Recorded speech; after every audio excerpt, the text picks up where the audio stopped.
एक राजा की 6 पत्नियां थीं। राजा उन सभी को बहुत चाहता था। वो बहुत ही नेक दिल और प्रजावत्सल राजा था। राजा जय सिंह के राज्य में पशु पक्षियों से लेकर मनुष्य तक सब खुश थे, परंतु राजा के मन में एक गहरा दर्द छिपा था। उनकी 6 पत्नियां थीं, पर उनमें से कोई भी उसे संतान सुख नहीं दे पाई थी। ये दर्द हमेशा उनको कचोटता रहता था। राजा ने इसके लिए अनेकों यज्ञ और पूजा पाठ करवाए। जिस पंडित ने जैसा बोला, राजा ने वैसा ही किया, पर किसी की कोई भी युक्ति काम न आई। संतान की चाह में राजा ने एक एक करके 6 शादियां की, पर किसी भी रानी से उसे संतान सुख की प्राप्ति नहीं हुई। एक दिन राजा जय सिंह शिकार के लिए जंगल गए। वहाँ एक मृग का पीछा करते करते वो जंगल में दूर तक निकल गए। मृग तो भाग निकला, पर अब राजा भूख और प्यास से व्याकुल हो गया। तभी राजा के कानों में पानी के बहने की ध्वनि पड़ी। ध्वनि सुनते ही राजा की जान में जान आई। सोचा, जरूर आसपास ही कोई पानी का झरना है। भूख न सही, कम से कम प्यास तो मिटेगी। राजा ने ध्वनि की दिशा में तेजी से अपना घोड़ा दौड़ा दिया। जल्द ही राजा की आंखों के सामने एक बड़ा झरना था, पर जब राजा झरने के पास गया तभी उसके कानों में एक स्त्री की आवाज पड़ी। अंधे है क्या? दिखाई नहीं देता? एक लड़की स्नान कर रही है। भूख प्यास से व्याकुल राजा ने उस तरफ तो ध्यान ही नहीं दिया था। लड़की की आवाज सुन राजा चौंक गया। उसने तुरंत अपना मुंह फेर लिया और बोला, क्षमा करे देवी, मैं इस जंगल में बहुत देर से भूखा प्यासा भटक रहा हूँ, जिससे विचलित होने के कारण मैं आपको देख नहीं पाया। इतना कह राजा मुंह फेरे ही वहाँ से कुछ दूर चलकर खड़ा हो गया। कुछ ही पलों में वह लड़की स्नान से निवृत्त होकर राजा के पास आई। उसने सूखे वस्त्र धारण किए थे और हाथ में कुछ फल लिए हुए थे। वह राजा के पास आकर बोली, महाशय, अब आप पानी पी सकते हैं। राजा ने झरने से पानी पिया और लड़की के दिए फल खाए। पानी और फल से उनकी भूख प्यास शांत हुई। राजा ने लड़की की ओर देखा और पूछा, हे सुंदरी, तुम कौन हो और इस जंगल ब्याबान में अकेली क्या कर रही हो? लड़की ने जवाब दिया, मेरा नाम मोहिनी है। मैं पास के गांव में रहती हूँ। रोज यहाँ स्नान करने आती हूँ और जंगल से लकड़ियाँ इकट्ठा करती हूँ। ये झरना जंगल के बीच में है, इसलिए यहाँ कोई नहीं आता। राजा जय सिंह मोहिनी की सादगी और सुंदरता पर मोहित होकर बोला, मोहिनी, तुम्हारी मदद के लिए शुक्रिया। आज तुमने मेरी जान बचाई है,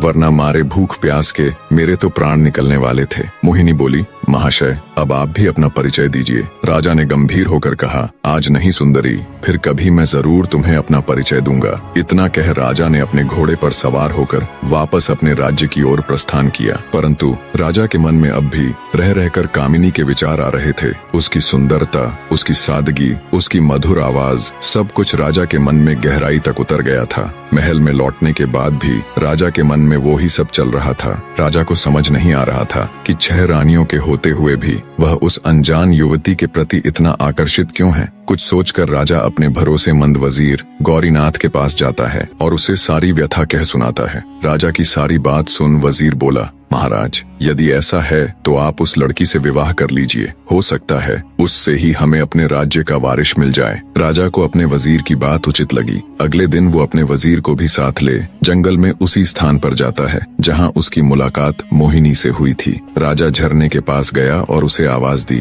पर कोई नहीं आया। जब बहुत बार आवाज देने के बाद भी मोहिनी नहीं दिखाई दी, तो राजा का वजीर उसके पास आया और बोला, राजन, हो सकता है वो आज आई ही ना हो। आपने बताया था वो पास के ही गांव में रहती है, हमें वहीं चलकर देखना चाहिए। राजा और उसका वजीर दोनों अपने घोड़ों के ऊपर सवार हो पास के गांव में जाते हैं। मोहिनी का नाम पूछते पूछते दोनों उसके घर पहुंच जाते हैं। 2 शाही व्यक्तियों को शाही घोड़ों पर देख गांव वाले भी कौतूहलवश आसपास जमा हो जाते हैं। राजा घोड़े से उतरकर झोपड़ी के बाहर जाता है और मोहिनी को आवाज देता है। राजा की आवाज सुन जब मोहिनी रोनी सूरत ले झोपड़ी से बाहर आती है तो उसकी आंखों में आंसू थे।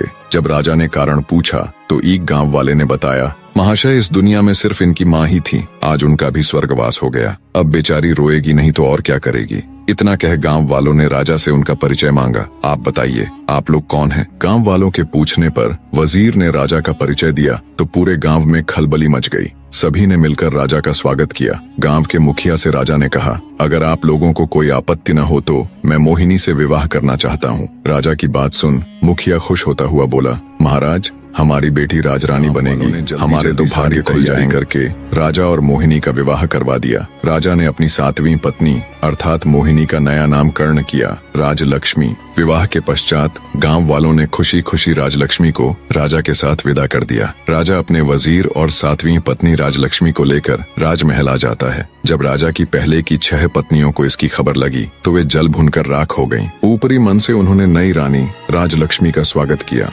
समय बीतने लगा। अब राजा का अधिकांश समय नई रानी राजलक्ष्मी के साथ ही बीतने लगा। ये देखकर पुरानी रानी और अधिक ईर्ष्या से भर गई, परंतु राजलक्ष्मी को इसकी भनक तक नहीं थी। वो भोले भाले स्वभाव और एकदम साफ दिल की औरत थी। वह बाकी रानियों को अपनी बड़ी बहन की तरह सम्मान देती थी। समय बीता। एक दिन रानी राजलक्ष्मी ने राजा को शुभ समाचार दिया कि वो पिता बनने वाले हैं। रानी के मुख से ये बात सुन राजा जयसिंह की खुशी का कोई ठिकाना नहीं रहा। वो खुशी से रानी राजलक्ष्मी को गले लगा लेता है। राजा तुरंत कुल गुरु को बुला उन्हें आदेश देता है कि अब से नित्य प्रति रानी राजलक्ष्मी को धार्मिक और प्रेरक कथाएं सुनाई जाएं। नई रानी के गर्भवती होने का समाचार जल्दी ही पूरे राज्य में फैल गया। चारों तरफ बधाइयों की धूम मची हुई थी। नई रानी के गर्भवती होने का समाचार जब उसकी सौतनों को मिला तो उनके तन बदन में आग लग गई। वे अंदर तक जल भुन गई। सभी रानियों ने आपस में विचार किया कि नई रानी तो पहले ही राजा की बहुत प्रिय है। वो अपना अधिकतर समय उसी के साथ बिताते हैं। बच्चा होने के बाद तो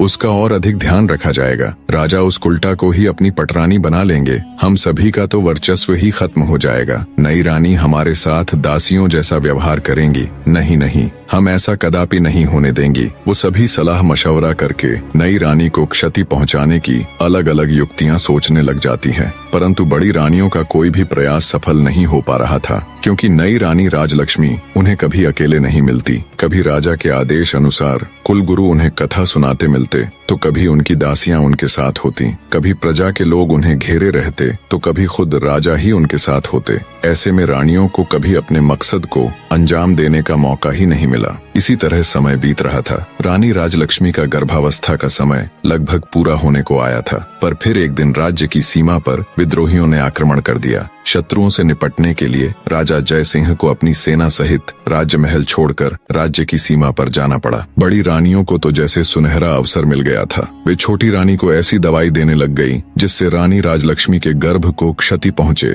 और रानी से ऐसे ऐसे कार्य करवाती जो गर्भावस्था के लिए उचित नहीं थे। बड़ी रानियां छोटी रानी के भोलेपन का खूब फायदा उठाती और उन्हें उल्टी उल्टी चीजें सिखाती। जब कुलगुरु छोटी रानी को कथा सुनाने आते तो वो उसे अच्छी अच्छी बातें समझाते और आवश्यक सावधानियां बताकर चले जाते। रानी राजलक्ष्मी बिल्कुल भी समझ नहीं पा रही थी कि कुलगुरु और बड़ी रानियों की बातें इतनी भिन्न क्यों हैं। आखिर सही कौन है? रानी राजलक्ष्मी ने सोचा, बड़ी रानियां तो महिलाएं हैं, कुलगुरु तो फिर भी पुरुष हैं। महिलाओं की समस्याएं भला पुरुष कहाँ समझ पाएंगे, इसलिए जो बड़ी रानियां कहती हैं वो ही उचित हैं। साफ हृदय की रानी राजलक्ष्मी कभी सपने में भी नहीं सोच सकती थी कि बड़ी रानियां उसके साथ कुछ गलत कर सकती हैं। इसलिए वो आंखें बंद करके जो और जैसा बड़ी रानियां उसे करने के लिए कहती वो बिल्कुल वैसा ही करती। एक दिन रानी राजलक्ष्मी को प्रसव पीड़ा होनी शुरू हो गई। उसने बड़ी रानी से कहा, दीदी मुझे बहुत दर्द हो रहा है, कुछ समाधान कीजिए कि प्रसव कैसे होगा। ये सुन बड़ी रानी सिर से पैर तक जलकर राख हो गई। उसने विचार किया, इसका अभी से इतना ध्यान रखा जाता है, बच्चा होने के बाद तो पता नहीं इसे और कितना आदर सम्मान मिलेगा। छोटी रानी को मदद मांगते देख उसके मन में तरह तरह के षड्यंत्र चल रहे थे। फिर कुछ सोचकर उसने छोटी रानी को दिलासा देते हुए कहा, तुम बिल्कुल भी चिंता मत करो, मैं दाई अम्मा को अभी बुलाकर लाती हूँ। तब तक सामने की दीवार को पकड़कर खड़ी हो जाओ, इससे तुम्हें आराम मिलेगा और प्रसव भी ठीक से हो जाएगा। बेचारी छोटी रानी को प्रसव के बारे में कुछ भी नहीं पता था। जैसा उसे बड़ी रानी ने बताया वो वैसे ही खड़ी हो गई। गर्भवती रानी दीवार के सहारे खड़ी प्रसव पीड़ा से कराह रही थी। जब उसकी पीड़ा असहनीय हो गई तो वो वहीं दीवार को पकड़कर बैठ गई और जोर जोर से चिल्लाने लगी, लेकिन उस बेचारी को देखने या सुनने वाला वहाँ कोई भी नहीं था। दूसरी तरफ क्रूर निर्दयी बड़ी रानी और दूसरी रानियों ने अपनी विश्वास पात्र दाई को बहुत सारे धन का लालच देते हुए कहा, तुम जाओ और छोटी रानी के कमरे के बाहर जाकर खड़ी हो जाओ। रानी राजलक्ष्मी के कमरे के बाहर खड़ी हो गई। उसे छोटी रानी की चीखें बिल्कुल साफ सुनाई दे रही थीं, पर धन के लालच और बड़ी रानियों के डर से वो बस दूर खड़ी रानी को देखती रही। दर्द के मारे असहाय छोटी रानी का एक एक पल सदियों के बराबर बीत रहा था। कुछ ही देर में उस ऊपर वाले की कृपा से उसने एक एक करके 7 बच्चों को जन्म दिया, जिनमें 6 लड़कियां और 1 लड़का था। अत्यधिक पीड़ा के कारण रानी राजलक्ष्मी बच्चों को जन्म देते ही बेहोश हो गई। दूर से सारा माजरा देख रही चंडाल दाई ने तुरंत बड़ी रानी सहित अन्य रानियों को बुलाया और नवजात बच्चों को उन्हें दिखाया।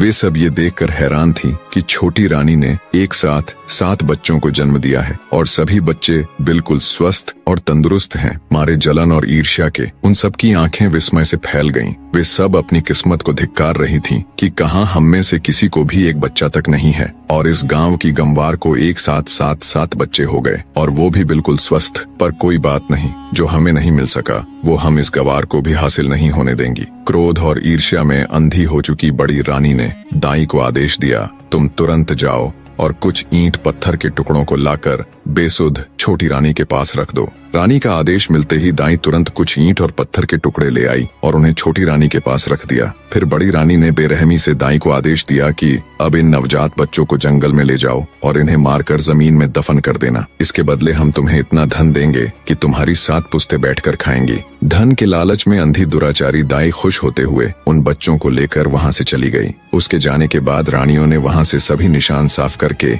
ईंट पत्थरों को छोटी रानी के पास रख दिया और सभी अपने कमरे में चली गई। थोड़ी देर में दाई जंगल से लौटकर रानियों के पास आ गई। तब बड़ी रानी ने पूछा, क्या तुमने बच्चों को दफन कर दिया था? दाई के यहाँ भरने पर रानियों ने उसे खूब सारा धन देकर चलता कर दिया। जब सब कुछ बड़ी रानी की योजना अनुसार हो गया, तब वो अन्य रानियों के साथ बेसुध पड़ी छोटी रानी के पास जा ठंडे पानी के छींटे मारकर उसे होश में लाती हैं।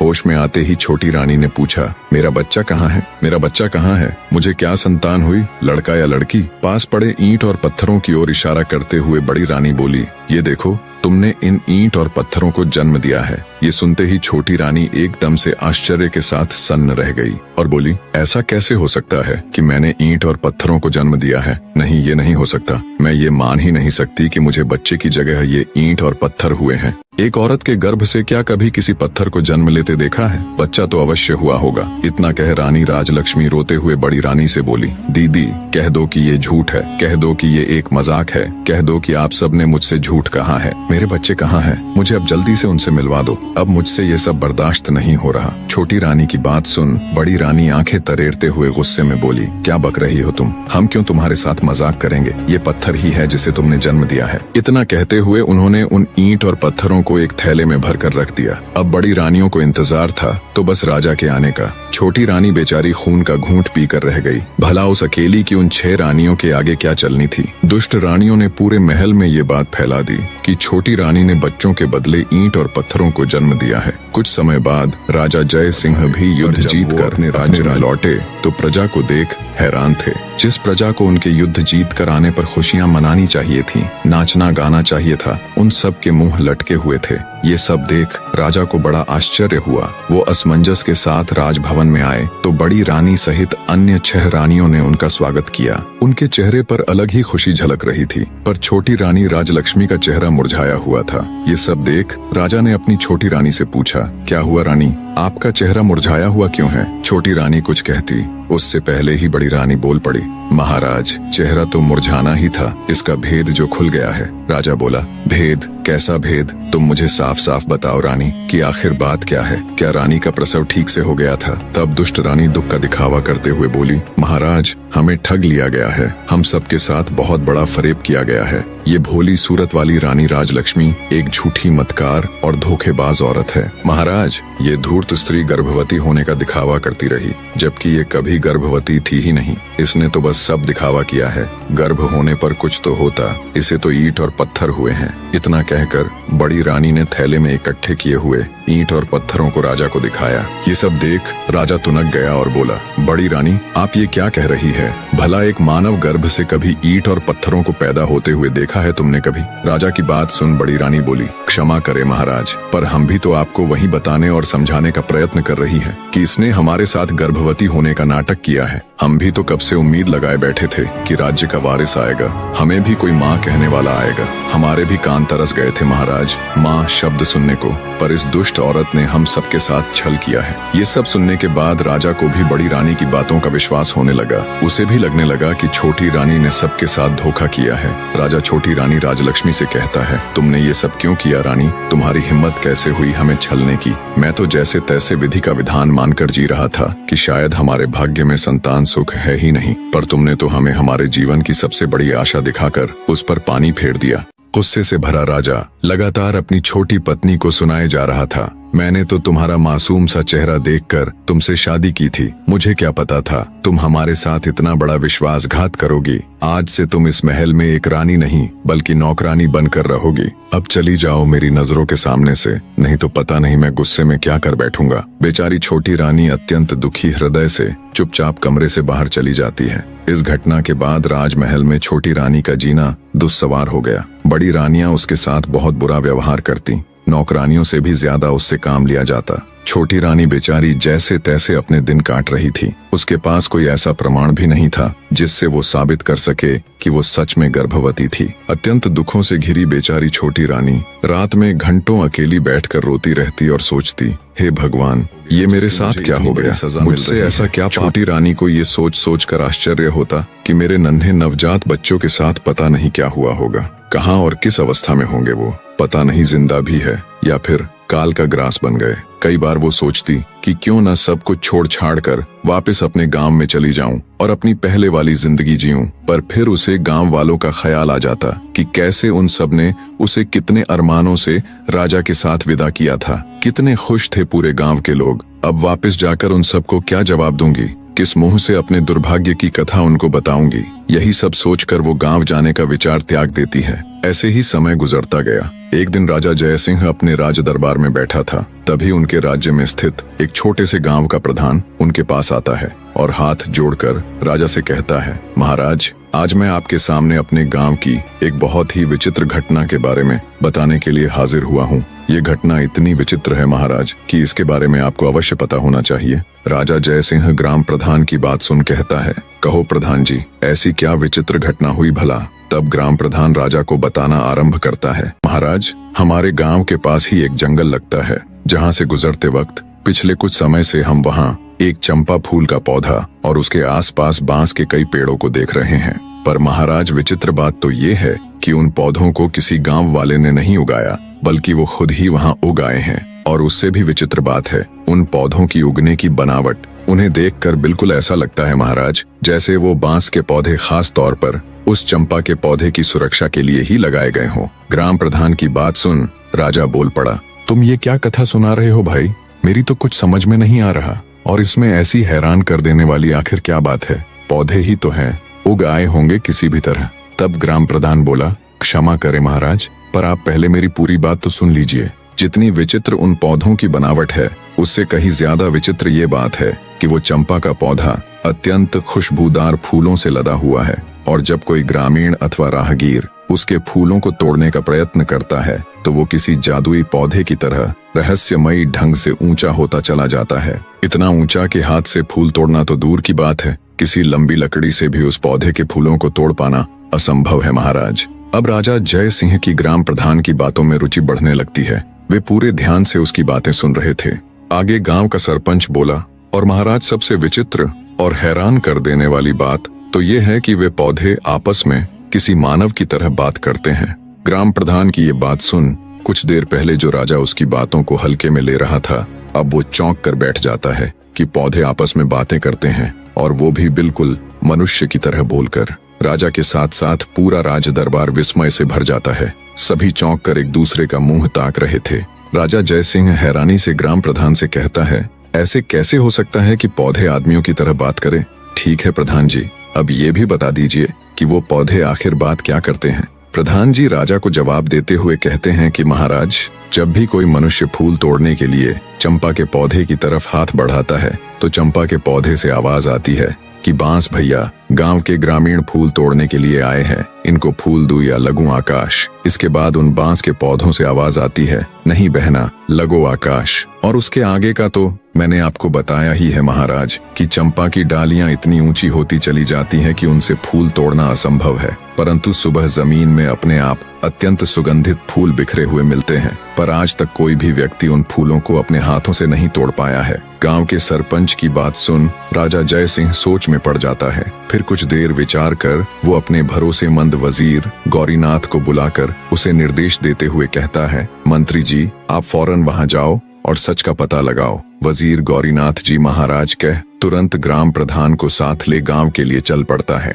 कुछ ही देर में मंत्री और ग्राम प्रधान उन बोलने वाले रहस्यमयी चंपा और बांस के पेड़ों के पास पहुंच जाते हैं। सरपंच के साथ राजा के खास मंत्री को देख गांव वाले भी उत्सुकतावश आसपास इकट्ठे हो जाते हैं। मंत्री जब घोड़े से उतरकर उस चंपा के पौधे के पास जाकर देखता है तो उसे बिल्कुल उसी अवस्था में पाता है जिस प्रकार गांव प्रधान जी ने दरबार में राजा को बताया था। बांस के पेड़ों के बिल्कुल बीच में खड़ा चंपा का पौधा अपनी अलग ही छटा बिखेर रहा था। उसके फूलों कुछ देर के लिए तो मंत्री जी भी मदमस्त हो जाते हैं। तंद्रा टूटते ही उन्हें राजा का आदेश याद आता है तो वे उस चंपा के पौधे के पास जाकर जैसे ही उसके फूल को तोड़ने के लिए अपना हाथ आगे बढ़ाते हैं तभी चंपा के पौधे से मानव आवाज आती है जिसे सुनकर मंत्री ठिठक कर रुक जाता है। चंपा का पौधा बोला, हे बांस भैया, हमारे मंत्री जी मेरे फूल तोड़ने आए हैं, इनको फूल दूं या लगूं आकाश। तभी बांस के पौधों में से एक साथ आवाज आई, ना बहन चंपा, लग जा आकाश। ये तो वही मंत्री है जिनके ऊपर हमारी माँ की जिम्मेदारी थी, पर ये उसमें पूरी तरह विफल रहे, इसलिए ये आपके फूलों के कतई हकदार नहीं है बहना। बिल्कुल स्पष्ट और साफ आवाज में पौधों की वार्तालाप सुन मंत्री एकदम सन्न रह जाता है। उसके आश्चर्य का कोई ठिकाना नहीं था। हक्के बक्के खड़े मंत्री के देखते देखते चंपा का पौधा आकाश में जा लगा। ये देख एकदम सुन्न खड़े मंत्री के पूरे शरीर में सिरहन दौड़ गई। गांव वाले भी खड़े खड़े ये पूरा तमाशा देख रहे थे। तभी बांस के पौधों से आवाज आती है, जाइए मंत्री जी और अपने राज कार्यों को देखिए, आप किसी इंसान की जिम्मेदारी लेने के योग्य नहीं हैं। मंत्री भौचक्का खड़ा बांस के पौधों को देखता हुआ सब सुन रहा था। आगे बांस का पौधा कहता है, मंत्री जी, राजा महाराज तो युद्ध में चले गए थे, उनके बाद हमारी माँ की देख रेख का दायित्व आपका ही था, और कुछ नहीं तो कम से कम हमारी माँ के प्रसव के दौरान तो वहाँ हाजिर रहकर ये देखते कि उन्हें किसी बात की कोई परेशानी तो नहीं, पर आपने तो उनकी कोई खैर खबर तक नहीं ली। बांस के पेड़ों की आवाज सुन हैरान खड़ा मंत्री विचार करता है कि ये पौधे बोल कैसे रहे हैं और इतना सब कैसे जानते हैं। वो सोचता है, बात तो बिल्कुल सही कह रहे हैं, मैंने रानी राजलक्ष्मी की कोई सुध नहीं ली। ये सोचकर मंत्री आत्मग्लानि से भर उठता है। सोचा, ये तो उससे बड़ी भूल हो गई। राजा की गैर हाजिरी में उसे रानी राजलक्ष्मी को गर्भावस्था में संभालना चाहिए था। मंत्री जी सोचते हैं, इसका मतलब क्या रानी राजलक्ष्मी के साथ कोई बड़ा षड्यंत्र हुआ था या कुछ और बहुत बुरा जो वो नहीं जानते। ये विचार आते ही उसने जब ये सब उन पौधों से जानना चाहा तो उनमें से कोई आवाज नहीं आई। जब बहुत प्रयास करने पर भी पौधों ने कोई जवाब नहीं दिया तो हैरानी के साथ साथ आत्मग्लानि से भरे मंत्री जी बोझिल हृदय के साथ वापस राजमहल की तरफ चल पड़ते हैं। वहाँ पहुंचकर वो सारा किस्सा राजा जयसिंह को कह सुनाते हैं और बोले, महाराज क्षमा करें, पर मुझे लगता है राजमहल में कुछ षड्यंत्र तो जरूर हुआ है। महाराज, आपकी गैर हाजिरी में मैं राजरानी की अच्छी तरह देखभाल नहीं कर पाया। आज उन पौधों की बात सुनकर ऐसा लग रहा है महाराज जैसे राजमहल में राजरानी राजलक्ष्मी के साथ कुछ बहुत बुरा हुआ है। मैंने उन पौधों से जानने की बहुत कोशिश की लेकिन उन्होंने मुझे कुछ नहीं बताया, इसलिए मेरा आपसे अनुरोध है कि आपको खुद वहाँ जाकर उन पौधों से बात करनी चाहिए।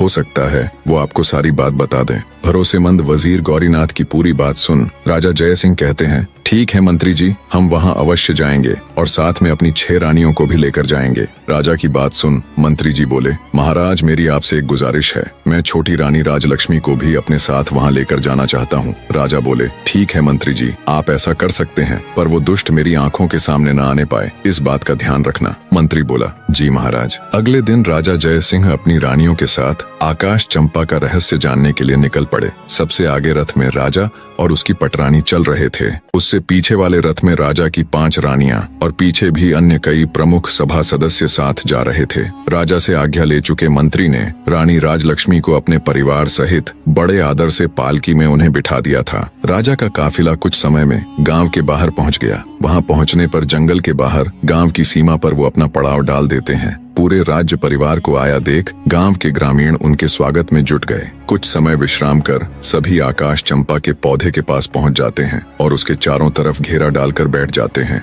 आज भी चंपा का पौधा अपनी सामान्य ऊंचाई पर खड़ा लहलहा रहा था और चारों तरफ अपनी खुशबू बिखेर रहा था। सब लोग उसकी खुशबू से सराबोर हो उठे, पर राजा तो चंपा के पौधे के रहस्य को जानने के लिए बेताब था। राजा की 6 पत्नियां उसके साथ बैठी थीं और छोटी रानी राजलक्ष्मी मंत्री जी की पत्नी के साथ बैठी हुई थी। तभी बड़ी रानी यानी राजा की पटरानी राजा राजा से बोली, महाराज यदि आपकी आज्ञा हो तो क्या मैं इस खुशबूदार चंपा के पौधे से कुछ फूल तोड़ लूं? राजा बोला, अवश्य रानी साहिबा। तभी राजा की दूसरी पत्नी भी बोल उठी, महाराज इन फूलों की उठती भीनी भीनी खुशबू को महसूस कर मुझसे बिल्कुल भी नहीं रुका जा रहा, क्या मैं भी फूल ले लूं? दूसरी रानी के साथ साथ तीसरी फिर चौथी, सभी रानियों ने ऐसा कहा तो राजा बोला, अवश्य तुम सब वो फूल ले लेना। राजा ने सबसे पहले छठवें नंबर यानी छोटी रानी को फूल चुनने का निर्देश दिया और पटरानी सहित अन्य रानियों से बोले कि ये तुम सब में सबसे छोटी है, इसलिए सबसे पहले उसे ही फूल चुनने का अवसर मिलना चाहिए। राजा की बात से पटरानी सहित अन्य रानियां सहमत हो गईं, तो छठवें नंबर की रानी फूल तोड़ने के लिए चंपा के पौधे के पास जाती है। राजा सहित वहां मौजूद सभी की उत्सुकता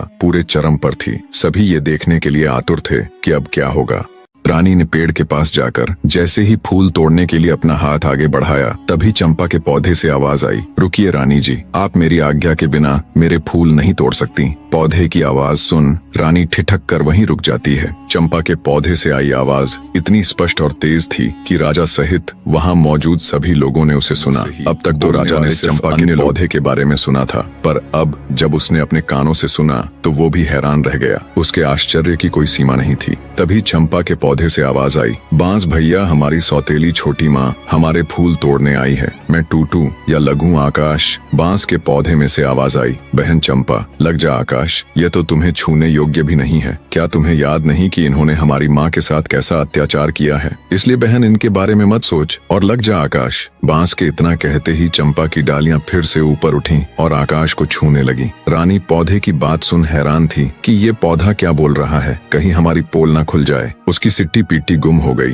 रानी ने सोचा, कहाँ तो फूल तोड़ने आई थी, फूल मिलना तो भाड़ में गया, यहाँ तो हमारा ही किया कराया उजागर हो रहा है। निराश हो चुपचाप वो एक चोर की तरह वापस आकर अपने स्थान पर बैठ गई, दुखी हृदय के साथ खुद में ही खोई। रानी राजलक्ष्मी के कानों में जब सौतेली माँ नामक शब्द पड़े तो उसके भी कान खड़े हो गए। चंपा और बांस की सारी बातें सुन उनका हृदय विचलित होने लगा। राजा सहित अन्य लोग भी सारी वार्तालाप सुन हैरान थे, पर किसी की समझ में अब तक कुछ नहीं आ रहा था। छठवें नंबर की रानी के आने के बाद पांचवी, चौथी, तीसरी और फिर दूसरी रानी भी हार मानकर अपने स्थान पर बैठ गई। जब किसी को चंपा का फूल नहीं मिला तो राजा की पटरानी अथवा बड़ी रानी चंपा के पौधे के पास गई। चंपा का पौधा अब भी आकाश में लगा हुआ था। पटरानी बोली, सुनो चंपा के पौधे, मैं इस राज्य की महारानी और महाराजा की पटरानी हूँ। इस राज्य में जो कुछ भी है उसके ऊपर हमारा अधिकार है, इसीलिए चंपा अपनी डाली को नीचे झुका और मुझे फूल तोड़ लेने दे। इस बार चंपा की डालियों से आवाज आई, भैया बांस, हमारी सौतेली माँ हमें फूल देने के लिए चेतावनी के साथ धमका रही है और हमें अपना आदेश मानने के लिए कह रही है। तुम क्या कहते हो, हमें इनका आदेश मानना चाहिए या नहीं? बांस बोला, ना बहना, तुम्हें आदेश देने का इनके पास कोई अधिकार नहीं है। ये पटरानी होंगी राजा की और अपने राज्य की। हम इनके राज्य की प्रजा नहीं है और न ही हम कोई वस्तु है जो इनके उपयोग में आना आवश्यक हो। क्या तुम्हें याद नहीं है बहना, इन्हीं के आदेश से तो सारा काम हुआ है। इन्होंने ही तो हमारी माँ को सबसे ज्यादा दुख दिया है और इन्होंने ही हमें वन में भेजकर हमारी मृत्यु का रास्ता तैयार किया था। यह तो महारानी बनने के लायक भी नहीं है, इसलिए बहना तुम्हें इनके पापी हाथों का स्पर्श भी नहीं होने देना चाहिए। सभी के सामने ये बातें सुनकर बड़ी रानी का सर लज्जा से झुक गया। शर्म और अपने कुकर्म का भेद खुल जाने के डर से बड़ी रानी भी ठगी सी चुपचाप अपनी जगह आकर बैठ गई। सारा माजरा देख राजा जय सिंह अब की बार खुद जाने के लिए खड़े होते हैं। चंपा के पौधे की डालियां अब पहले की तरह वापस अपनी सामान्य ऊंचाई पर आ गई। अब की बार राजा जय सिंह खुद उठे और फूल तोड़ने के लिए पौधे के पास गए। जब राजा ने फूल तोड़ने के लिए अपने हाथ आगे बढ़ाए तभी चंपा के पौधे से आवाज आई, ना ना महाराज, आप यह भूल कभी मत कीजिएगा। आपको फूल तोड़ने से रोकने के लिए मैं अपने भैया से भी अनुमति नहीं लूंगी और यदि भैया अनुमति दे भी देंगे तो भी मैं आपके हाथों में नहीं आऊंगी। इसलिए आप अपने हाथ पीछे ही रखिए और फूल तोड़ने का विचार त्याग दीजिए। चंपा के पौधे की बात सुन राजा जय सिंह हैरान रह गया। सोचा आखिर ऐसा क्या हुआ कि उनको रोकने के लिए चंपा अपने भाइयों से भी अनुमति नहीं ले रही। राजा बोला, हे चंपा के पौधे, मैं इस देश का राजा हूँ। मैंने कभी भी किसी के साथ अन्याय नहीं किया। मैं अपनी प्रजा को अपनी संतान की तरह मानता हूँ। मेरे राज्य में मनुष्य ही नहीं पशु पक्षी भी खुश और स्वतंत्र है। मैंने आज तक किसी को जरा सी भी तकलीफ नहीं दी। फिर मुझसे ऐसी क्या भूल हो गई कि मुझे अपने फूल लेने से रोकने के लिए आपको अपने भाइयों से भी पूछने की जरूरत नहीं पड़ी। तब चंपा के पौधे से आवाज आई, हे राजा महाराज, इसमें कोई शक नहीं कि आपने आज तक किसी भी जीव जंतु को कोई तकलीफ नहीं दी, परंतु महाराज आप में एक सबसे बड़ी कमी है कि आप कान के कच्चे हैं। जो कोई भी आपसे जैसा भी कहता है आप बिना सच्चाई जाने वैसा ही मान लेते हैं, खुद से कभी भी सच्चाई जानने की कोशिश नहीं करते। आपने प्रजा को तो संतान मान लिया, लेकिन क्या कभी आपने अपनी संतान की खोज खबर करने की जरा सी भी कोशिश की? क्या आपने कभी ये जानने की कोशिश की कि आपकी अपनी संतान कहाँ है? अरे सुरक्षा तक नहीं कर पाए। बिना सच्चाई का पता किए आपने एक सच्ची नारी को धोखेबाज कहकर नौकरानी बना दिया। तो जाइए महाराज, जाकर अपने राज्य को संभालिए। आप मेरे फूलों के बिल्कुल भी योग्य नहीं हो। चंपा के पौधे की बात सुन बेचारा राजा निरुत्तर हो गया और चुपचाप मुंह लटकाए वापस अपनी जगह पर आकर बैठ गया। उनके मन में हजारों सवाल एक साथ उठ रहे थे। उन्हें कुछ समझ नहीं आ रहा था, क्या सच है क्या झूठ। राजा अपने विचारों की उधेड़ बुन में खोया हुआ था। तभी वजीर गौरीनाथ उनके पास आता है और कहता है, महाराज आप यदि आदेश दे तो हम छोटी रानी राजलक्ष्मी को भी फूल तोड़ने के लिए एक बार पौधे के पास भेज कर देखे। राजा कुछ कहते उससे पहले ही पटरानी बोल उठी, मंत्री जी, जो फूल महाराज के हाथों भी नहीं टूटे वह इस धोखेबाज के हाथों कैसे टूटेंगे? मंत्री जी ने प्रश्नवाचक दृष्टि से राजा की ओर देखा। चंपा के पौधे से अब तक की हुई इतनी बातों से राजा के मन में भी शंका पैदा होने लगी थी। उन्होंने अपनी शंका दूर करने का निर्णय लेते हुए मंत्री जी को अनुमति दे दी। मंत्री रानी राजलक्ष्मी के पास जा उन्हें फूल तोड़ने के लिए कहते हैं। मंत्री की बात सुन रानी राजलक्ष्मी अनमने मन से उठी और चंपा के पौधे की तरफ देखती हुई बोली, मंत्री जी, पौधे की डालियां काफी ऊंचाई पर हैं, मेरे हाथ वहां नहीं पहुंचेंगे। मंत्री बोला, रानी जी आप एक बार वहां पर जाकर कोशिश करके देखिए तो सही। मंत्री जी के समझाने पर रानी राजलक्ष्मी हिम्मत करके चंपा के पौधे के पास गई। पौधे के पास जाकर जब रानी ने अपने हाथ बढ़ाकर चंपा के पौधे के तने को छुआ और उसे प्यार से सहलाया तो पौधे के स्पर्श से रानी को असीम आनंद मिला, जैसे वह अपनी औलाद को सहला रही हो। तभी चंपा के पौधे से रुंधी हुई आवाज आई, भैया बांस। बांस ने कहा, बहन चंपा तुम रो रही हो? चंपा ने कहा, हाँ भैया, रुका ही नहीं गया, क्योंकि आज हमारी माँ मेरे फूल लेने आई हैं। उनके प्यार भरे प्रथम स्पर्श से मैं आनंदित हो गई, इसलिए मेरा हृदय भावुक हो गया। माँ शब्द सुनते ही रानी राजलक्ष्मी भी भावुक हो उठी। तभी चंपा के पौधे से आवाज आई, बांस भैया आप मुझे आदेश दे कि अब मैं क्या करूं? मेरी तो इच्छा हो रही है कि मैं अपनी माँ के चरणों में अपने सारे फूल समर्पित कर दूं। इस पर सभी बांस के पौधों से एक साथ आवाज आई, हाँ बहन चंपा तुम बिल्कुल सही हो, तुम्हारा दिल जो कह रहा है वही करो, माँ के चरणों में तो स्वर्ग है। इस आवाज के साथ ही चंपा के पौधे की सारी डालियां झुककर रानी राजलक्ष्मी के चरणों को छूकर उनके चारों ओर फैल गईं और रानी के ऊपर पुष्प वर्षा होने लगी। ये देखकर वहां मौजूद सभी लोग बहुत हैरान थे। वो बिना पलक झपकाए इस असीम पल का आनंद ले रहे थे। राजा जयसिंह का भी मुंह खुला का खुला रह गया। बड़ी रानियों ने जब ये नजारा देखा तो वो पैरों से लेकर सिर तक जल भुन गई। उनके दुख की कोई सीमा नहीं थी। इधर रानी राजलक्ष्मी तो जैसे सब भूलकर असीम आनंद के सागर में गोते लगा रही थी। उनके सिर से पांव तक चंपा के पुष्प भरे हुए थे।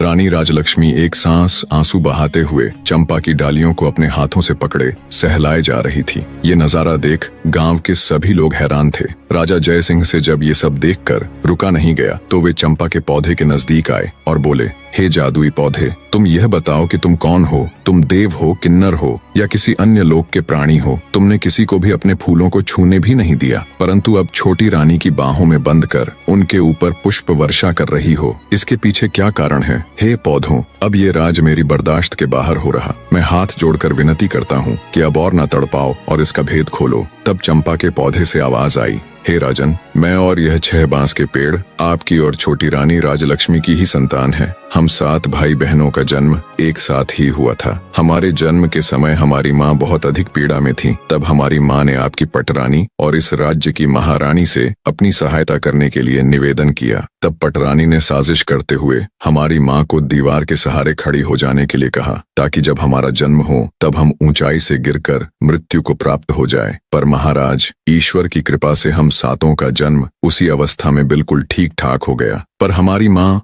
दर्द के कारण हमें जन्म देते ही बेहोश हो गई। उनकी बेहोशी का फायदा उठाते हुए बड़ी रानी ने एक दाई को बुलाया और उसे पैसों का लालच देकर हमें मारकर जंगल में जमीन में दबाने के लिए कहा। मात्र कुछ सेकंड्स के नवजात बच्चों को दफन करने के लिए बेरहम दाई जंगल की ओर चल पड़ी। दाई को जंगल भेजने के बाद बड़ी रानी सहित अन्य रानियों ने अपने घिनौने षड्यंत्र के तहत कुछ ईंट और पत्थर के टुकड़ों को हमारी माँ के पास रख दिया। दूसरी तरफ जब दाई हमें जंगल में लेकर आई और दफन करने के लिए जमीन खोदने लगी, तभी आकाश मार्ग से महाराज इंद्रदेव की कुछ अप्सराएं वन भ्रमण के लिए आ रही थीं। जब उनकी दृष्टि हम पर पड़ी तो उन्हें हम पर दया आ गई। उन्होंने हमें उठा लिया और अपनी शक्तियों से बहुत जोर की आंधी चला दी। धूल मिट्टी उड़ने के कारण दाई हमें खोजती रह गई। हमारे नहीं मिलने पर महल में जाकर उसने महारानी के डर से झूठ बोल दिया कि उसने हमें मारकर जमीन के अंदर दबा दिया। अप्सराओं ने मेरे 6 भाइयों को बांस में बदल दिया और मुझे चंपा के फूल का पौधा बना दिया।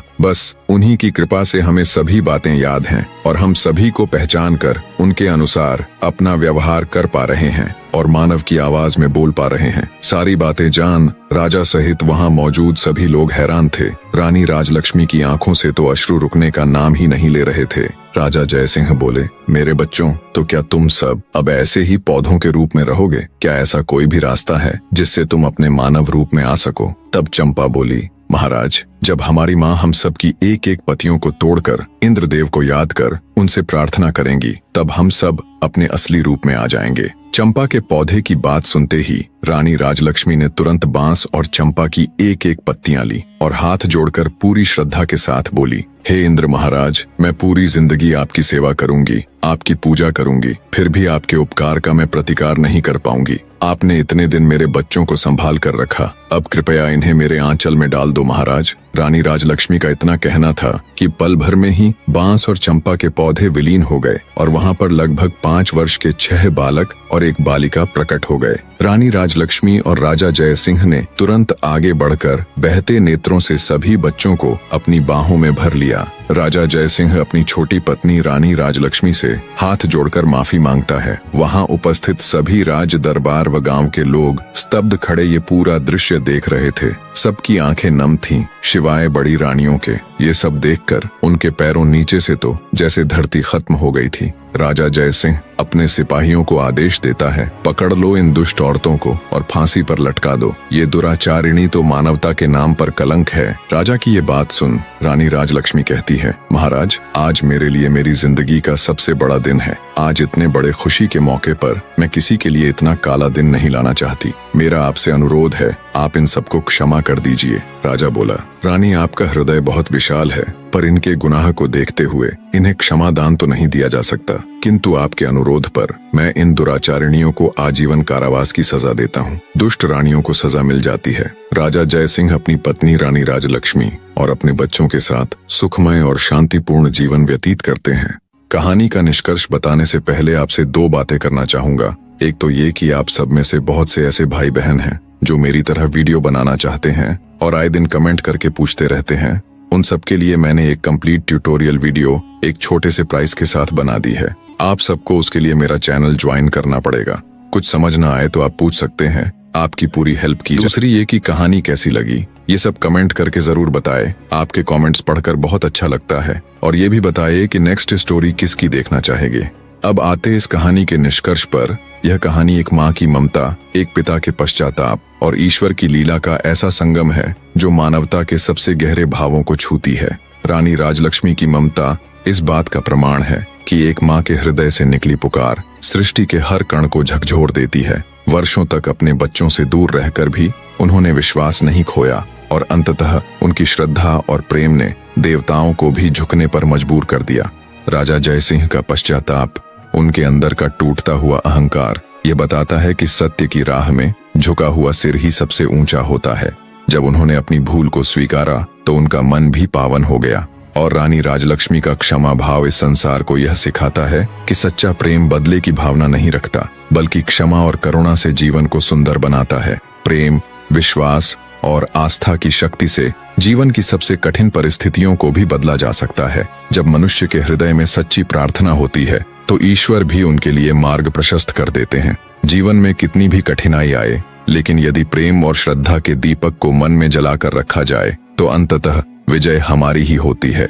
यह कहानी केवल एक कथा नहीं, बल्कि एक अमर संदेश है कि विश्वास, प्रेम और करुणा से ही जीवन का वास्तविक अर्थ पूरा होता है।